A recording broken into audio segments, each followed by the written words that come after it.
այժմ լիզում եմ քո թշնամուց ինձ հասցրած վերքերը և սպասում խնդրածս վարպետին,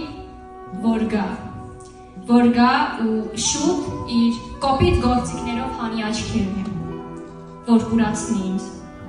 որ չտեսնեմ քո գլխին գալիք զուրումները, քո խայտառակությունը, քո բարոյական անկումը։ Դու ուզեցիր այն, ինչ ուզում էր քո թշնամին, դու քո վիրավոր, սրտից զարնված հրամանատարին դավաճանել ես, մենակ ես թողել։ Ժողովուրդ, քեզ հետ խոսում է քո հրամանատարը, քո վիրավոր,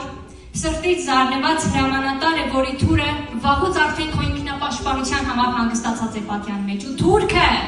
դա թուր բառի հոգնակին է, թուր ու թուրք, հազարավոր թրեր, որ մխրճված են հայի սիրտը։ Լսիր, մի ավելորդ և գուցե վերջին անգամ լսիր քո հրամանատարին, նա դիմում է քեզ ու խոսում է քեզ հետ։ Նա ասում է. Քո սև ու նեղորին, երբայագեղ գեղման և ողջի զորերում թշնամին սպառնում էր քեզ քո կնոջ ու երեխայի արյունով ներկելու քո հողը, դու կանչեցիր ինձ ու ես հասակ ու կանչի։ Ու ասա ժողովուրդ, այդ օրից ի վեր, քո երկիրը մնացել է արդյոք անպաշտպան, քո երկրում մնաց արդյոք մի բարձր սար, մի ցածր քար, որի վրա դրած չլինեմ հոգնած գլուխը։ Ասա ժողովուրդ, մնաց մի օր, եղավ մի օր, դու ինձ տեսած կաս մի օր, մի ժամ անհոգ, դու ինձ տեսած կաս փափուկ տեղաշորի մեջ, հարուստ սեղանի շուրջ։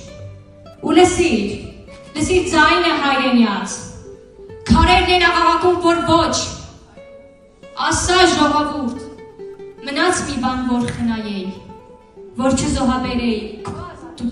քո ազատության, քո փրկության և քո փառքի համար, ու դեռ չեմ փակվել թշնամու հասցրած վերքերը։ Իսկ քոնը, ապերախ ժողովուրդ, քո հասցրածը միշտ թար պիտի մնա ու հազար վերքերի ցավով պիտի մորմոքա։ Ով ապերախ ժողովուրդ, այսօր երբ ադրբեջանական դրամներով հաշվարկած հայ բոլշևիկները, քո գերեզմանը փորները, կեղծ ու պատիտ խոստումներով քո դուռն են բախել և ուզում են պղծել աղնուհացդ սեղանիդ, դու դավաճանաբար լքում ես քո դիրքերը, մենակ ես թողնում քո հրամանատարներին և այն էլ հերիք չէ, քո լրտեսներին ու ահաբեկիչներին ես ուղարկում, որպեսզի խառնակեն երկիրը։ Քանի անգամ կռվիցս վերադառնալուց քո կինն ու երեխան համբուրել են ձեռքերն իմ, փաթաթվել Զիուս վզովը, փաշաջան կանչելով, քանի անգամ է փրկել քեզ վեր հասած վտանգից։